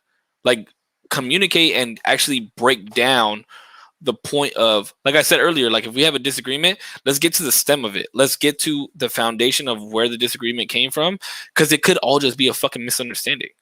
Mm-hmm. A lot of arguments, a lot of disagreements are all based off misunderstanding because of the way that you said something or because of the way that somebody perceives something, and it was genuinely not meant to be perceived that way or not meant to say that way. But sometimes you're just so caught up in the heat of discussion that you just say something and you didn't mean it that way. You know what I mean? Mm-hmm. Dude, there's It's a lot huge. of people, bro, where I'm like, I have with a lot of it, I have reached a part where it's like, dude, that whole facet of your life, I don't like. There's people, bro, who've came out like gay to me, right? And I'm like, dude, do you think I give a fuck about any of that? Like, why are you telling me this right now? Like, are you just telling me to tell me, or are you telling me because you're expecting me to do something right now? Yeah, like, yeah, a lot of people expect that reaction, right? They're like, oh, well, a lot of people expect a negative reaction. Yeah, Or but it's are like that's when I'm like, dude, I don't give a fuck. Like, rah, like, you know what I mean? I don't know what you want me to fucking tell you. Whatever, you like who you like, okay? Who cares? I don't like who, like, am I like, because if you're asking me, from me to you, I don't care. Okay, yeah. have fun, right? And with a lot of it, dude, like, I don't even know why people think it's so important to fucking disclose their political beliefs or their fucking sexual orientation. Why is It's that not. such a, I don't know why that's so important to tell people. Yeah, I don't know why that became a thing. I don't know where that happened. Dude, It's Twitter that. asked for pronouns. Yeah, that whole situation. I'd rather not talk about that on the internet. Yeah, because I could get into a huge thing about it, and it's just. I agree. I will say this. I agree with you. Like, I don't think that should be as big of an important thing as it is right now. And let's just say this: say your pronouns were different than he or she, or he or him, right? The he or him. If I said something wrong to you, it shouldn't be a means for you to attack me. That's the way this is what I'm gonna. This is all I'm gonna say about this. So please try not to elaborate because I don't want to do this on the internet. But I just feel like it's not a means to be attacked. Yeah. I feel like, again, it should be a sit down conversation of, hey, whatever you said offended me, or whatever you said, can you elaborate more on what your view is on it? Let's have a conversation about it, and then let's push it to the side and get on with the rest of our day. That's the way I look at it. And that's the issue with the society that we live in right now, is that that's not the thing. It goes back to what you said about being canceled. It goes back to what you said about, like, because that's really affecting people's pockets. It's really affecting people's means of living. It's a lot of things. You know what I mean? Like, and it, in my opinion, it shouldn't be. In my opinion, it shouldn't be. There needs to I be think more space for more people to be able to live, like, whatever level they're at. You should be able to live and voice your opinion, and as long as you're not hurting people or inciting violence or hurting whatever. people physically, because now hurting people mentally and emotionally is a thing. That's another part of it. Is, do we take that into consideration? Some of it, yeah. I mean, if I was on here fucking going crazy, like, you know, like a fucking Nazi rally, that's one thing. You're not only saying hurtful stuff to a broad So area. you mean like maliciously attacking somebody verbally and physically? Yeah, yeah. Because I feel like if what I say on my podcast doesn't align with what you believe in, that's fine, right? And if it offends you, I respect your opinion and I respect your beliefs. But you shouldn't be able to fill out a waiver and have my podcast taken down, is what I feel. You know, just change the fucking channel, right? Like, Yeah, that's a big thing too. It's like you, as much as you and I have the right to pretty much talk about whatever we can talk, whatever we want to talk about, that meets the terms of services of our applications that we're talking on. mm-hmm. Because one person got hurt listening to what we said, I agree with that. I do agree with that, because I feel like we're not maliciously verbally attacking or saying go and fucking hunt these people. You know, like we're not doing that. I do agree with that. But I also agree with the fact that it can hurt people. Like it can. And I agree with that fact. I don't agree with the action. Like I don't agree with the fact that we can get taken down because of what we're saying. Does that make sense? Yeah. Because it hurt one person. And I don't Yeah. agree with the fact that that group of people should immediately also attack us because of how we feel. You know what I mean? Like, let's sit down and have a conversation. Invite them on the podcast. Let's talk about it. You know what I mean? Like that should be the action, as opposed to, hey, let's take down this person's podcast and what they love to do for a living. The reaction should be, okay, let's sit down with this person on the podcast and have a conversation about it. Yeah, because I just want to be able, like, even for me, right? If I ever said something really wild that really offended some people and I didn't realize it, right? Like, because, dude, I'm fucking high half the time I'm on it, you know? So it's like, dude, you know? So it's like if I said something that hurt somebody's feelings, it's like, okay, like, just tell me. And, you know, if I vibe with it, I'll apologize, Yeah, but dude. here's the thing, Putch. Is that people could say you're using that shit as an excuse. You use the fact that you were high as an excuse. That's what I mean. Me personally, as like a negotiator and somebody that likes to debate, that's what I would have said. I would have been like, "Yo, so you said on the podcast that you're normally high some of the time, so the things that you said should be xed out because of the fact that you were high." Do you see what I'm saying? Like, it becomes an attack. It becomes like oh, I fucking listened to everything that you were saying, and I'm gonna take the one thing where you were at fault, because you didn't have to be fucking high.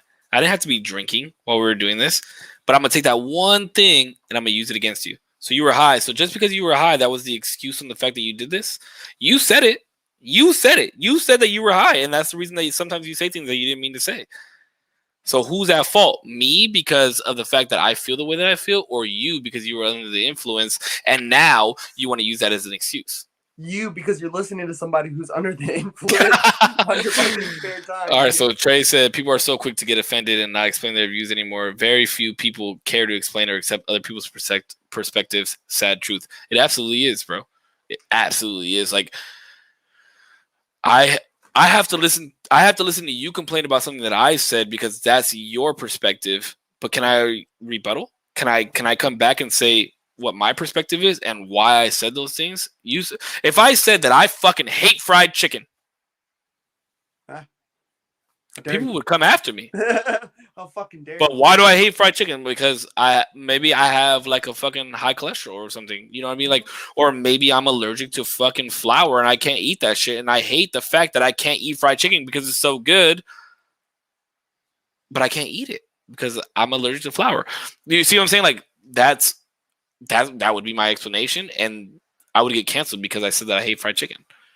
I think a lot of people, man, have a really hard issue with explaining their beliefs, right? Like, they may have these certain like feelings and oh, this like all this stuff, but it's like, well, why do you feel that way? Well, because this. It's like, well, do you know why I feel this way? And it's like, I feel that conversation is the one that they're trying to avoid because they feel that maybe theirs isn't deep rooted enough. No. Okay. Yes. But at the same time, no, because they may only believe that. A lot of things that people fear nowadays is because they can't be themselves. You can't be yourself, right? Like, because of social media or because you're an influencer or whatever the case may be. Mm-hmm. You can't be yourself because if you're yourself, then somebody's going to judge you, even your friends, right? So that's where that fear comes into. But you created that fear because you weren't really yourself the whole time. You weren't really who you were, and you became somebody that you weren't. So when you try and explain your beliefs or explain why you like certain things that you like, you can't. But it's because you only followed the direction of what we've been given. I mean, think about it. I could sit here on my phone for 3 fucking hours, go through Instagram, Facebook, TikTok, whatever the fuck the case may be, and I see all the things that I should be. The things that I should be. But why should I be those things? Why do we become the people that we become? Is because we're a product of our environment. We want to be liked. Everybody wants to be liked. Everybody wants to be a part of the tribe. Everybody wants attention. Everybody wants recognition. Everybody wants some type of love in their life. And the only way that we can get those things is based off of what we see. If we see people getting love, if we see people getting recognition because of these certain things, we try and become that. Mm-hmm. And that's why I say we as a society, not you and I, but that's why we become these things and we can't explain why we like or why we move the way we move, because you don't want to be like, oh, well, I saw so-and-so do it on Instagram, or I saw so-and-so do it on here and they got 1 million fucking views and 1 million likes, that I want to be that because I want 1 million likes. It goes based off of now, not off of love and actually hearing recognition from other people because we are who we are. It goes based off of, I want 1,000, I want 10,000, I want 1 million fucking likes on Instagram. That's the recognition that we want. Whereas I guarantee you 99% of those people, 99.9% of those people, if you hit 1 million likes, you don't even fucking know them. Mm-hmm. So what the fuck does it matter? I was just talking about on stream the other day that, I do view myself as an internet personality. I do view myself as an influencer. And as a content creator, I do.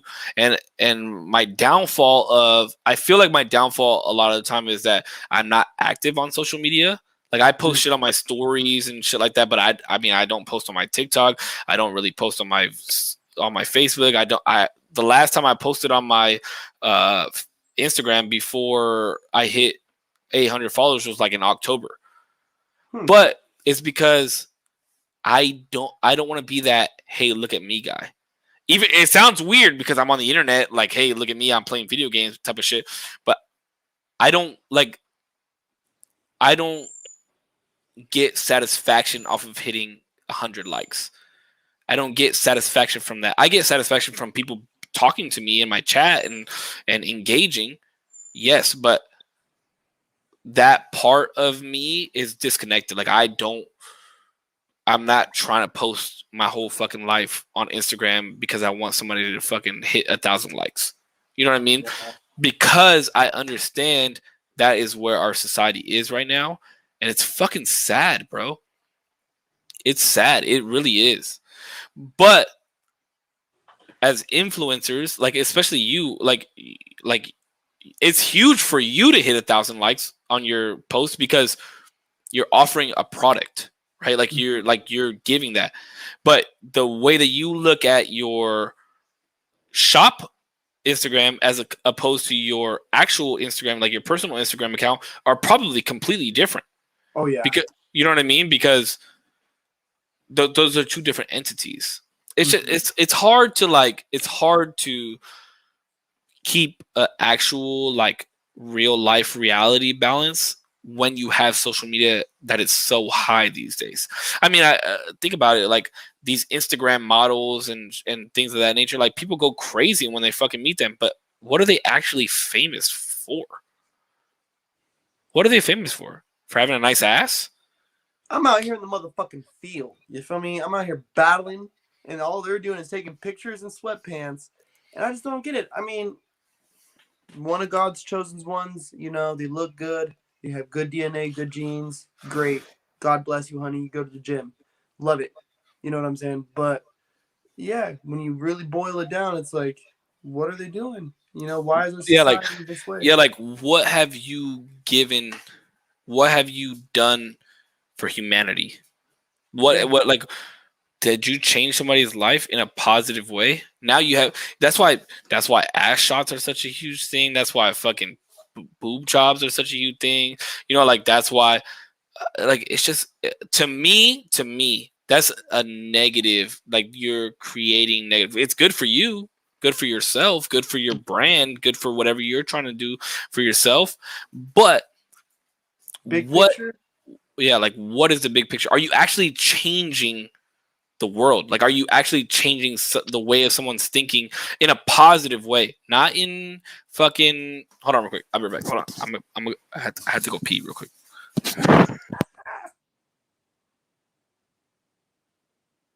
Well, while I got you guys here, yeah, if y'all really fuck with me the long way, y'all are gonna fuck with Save, dude.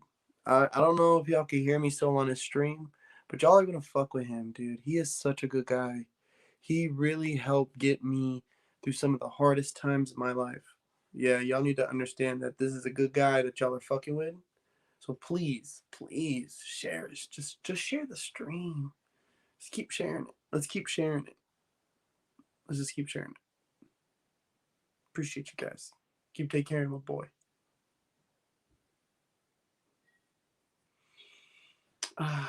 Wallace in the smoking section. All right, so Chad, yo, give it up. I made it an hour and 40 minutes before I had to pee. Yo, there's like this thing in my chat where they always give me a hard time because I go pee like every 15 minutes. Chat, it took me an hour and 40 minutes to go pee, just saying. All right, let me read this comment real quick. Kevin says, society has become more focused on being accepted by others than accepting themselves. Plain and simple, you can't grow and love others until you love yourself and appreciate the hard work you put into your life. Plain and simple. That's facts, man. I mean, it's that's something that we were talking about earlier, Kevin. I don't know if you were in here, but we were talking about and then Trey said, and then they wonder why body shaming and bullying is such a thing nowadays. There are real issues happening that are being swept under the rug, while other issues are going over news channels. The body shaming thing, I choose not to touch on that on the internet just because I don't want to get canceled and I don't want to break terms of services of Facebook and shit like that. But that's a huge issue that I don't want to get into. But yeah, Kev, like that's a huge thing. And we were talking about how do you measure success? Because some people choose to measure success based on Instagram likes, and some people choose to measure success off financial gain and financial freedom, and some people base their success off happiness. And I mean, it's all at the end of the day, it's all how we want to live our lives, right? Like if you want to be an Instagram model and show your ass and have an OnlyFans and do shit like that, more power to you. But the way I look at it is, what have you provided? What have you provided mentally for people? Because I could go and say, oh, you're this good looking girl and you started OnlyFans. So, you know, now the people that follow you and look up to you, they want to start an OnlyFans too. And then I could say, well, now you're putting your body all over the internet, technically selling your fucking body, right? But me personally, I could say that's a negative thing. I truly believe that's a negative thing. But then there's others that believe, you know, it's your body, it's how you know, like it's what you worked hard for and this and that and blah blah blah. So if you want to sell that, then more power to you. Great. Me personally, I believe. Kevin says I want to OnlyFans. Success is becoming an example and not a statistic, in my opinion. Yeah, but that can go two ways, right? Because you could say that. Let me just spin it this way. You could say that. Sorry, Putch. I don't mean to like not talk to you directly, but I'm talking to both of you. This man said feet pics for days. Success is becoming an example and not a statistic, in my opinion. Okay, here's how I look at that statement. Is that say you're Elon Musk, right? You did become a statistic because you're at the 1% of people that have that. It's 0.5% of people that have that type of money. So is he successful because he has that type of money, or is he unsuccessful because he is a statistic? You will always become a statistic no matter what, in my opinion. Because the way I look at it, I'm in the bottom fucking 90 percentile of Facebook. I'm a statistic. Do I believe that I'm successful on Facebook? Absolutely, because I have people watching. You see what I'm saying? Like, but there's also the guy, right, that is successful that does not partake in any of it. He's the bus driver that picks up the kids and drops them off. He goes home and he's happy with his wife and his kids, and he's not a statistic at all. So how is success measured? That is a thing. That is always the main question, because in my belief, it's measured personally throughout every single person.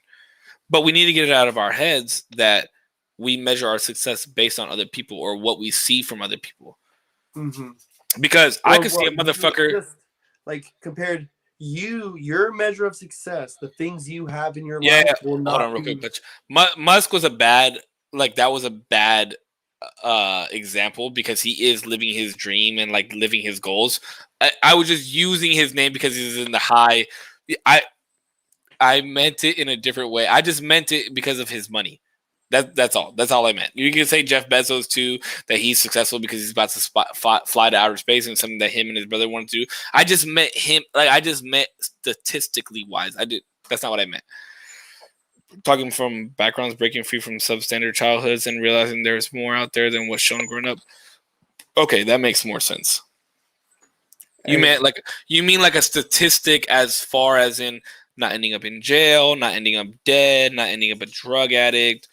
Okay, that makes more sense. That makes more sense. Listen, dude, I'm gonna have to use the restroom right now. Go ahead. It's gonna take me longer than a few seconds. Go ahead. I'll talk to. If you want to stay on and you want to keep talking, I'll stay here and talk to chat. But if you want to do a different time, we can reschedule. It's up to you. Yeah, I think we bring this one. I think we're gonna have to bring this one back for a part 3, boy. Because I ate some McDonald's, dude, before the stream, and now. Hey, you fucking up, bro. This man, we're right in the muck of fucking the conversation. This man wants to get off stream. I know. I'm so sorry, but no, you're good, bro. So when we log off, are you gonna stay live with your peoples? Yeah, I'll probably play video games right now if I can get my camera to work.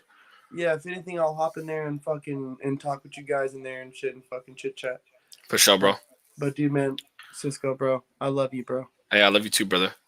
I'm fucking happy, dude. I'm so happy for you, bro. Thanks, man. I'm happy for you too, and we're gonna get this other collab going. Yeah. We'll tap in, but let me go handle this. I fucking love you, bro. I love everybody. Love you guys. Stay motivated out there. Till next time. Bang, bang, bang. All right, bro. Bang, bro.